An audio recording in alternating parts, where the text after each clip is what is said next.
32കാരനായ French defender Alexandre കോയിഫിനെ സ്വന്തമാക്കിയതോടെ Blasters തങ്ങളുടെ ISL 11ാം സീസണിലേക്കുള്ള 5ാം വിദേശ സൈനിങ്ങും പൂർത്തിയാക്കിയിരിക്കുകയാണ്.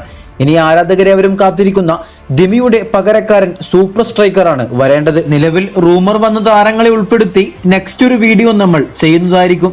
നിലവിൽ പെപ്ര സുത്തീരിയോ എന്ന താരങ്ങളിൽ ഒരു താരമേ ISL 11ാം സീസണിൽ കളിക്കൂ എന്ന് നമ്മൾ പറഞ്ഞിരുന്നു. അവസാനം ആ താരമാരാണെന്ന് ഉറപ്പായിരിക്കുകയാണ്. കഴിഞ്ഞ ദിവസം വീണ്ടും പരിക്കേറ്റ സുത്തീരിയയുടെ സ്കാൻ റിപ്പോർട്ട് ഇന്ന് വന്നപ്പോൾ വീണ്ടും താരത്തിന് കഴിഞ്ഞ സീസണിലെ പോലെ ഗുരുതര പരിക്കോടെ പുറത്തിരിക്കേണ്ട നിർഭാഗ്യ അവസ്ഥയാണ് വരുന്നത്. സോ പെപ്രയായിരിക്കും ഇനി ബ്ലാസ്റ്റേഴ്സിനു വേണ്ടി ISLൽ കളിക്കുക. നിലവിൽ പെപ്രയെ ISL ക്ലബായ പഞ്ചാബ് FCയിലേക്ക് ലോണിൽ അയക്കാനുള്ള നീക്കങ്ങൾ അവസാന ഘട്ടത്തിലായപ്പോഴായിരുന്നു സുത്തീരിയോക്ക് വീണ്ടും പരിക്കേറ്റത്. അങ്ങനെ ആ നീക്കങ്ങൾ ബ്ലാസ്റ്റേഴ്സ് ഇപ്പോൾ ഉപേക്ഷിച്ച് പെപ്രയായിരിക്കും ബ്ലാസ്റ്റേഴ്സിനു വേണ്ടി ISLൽ കളിക്കുക.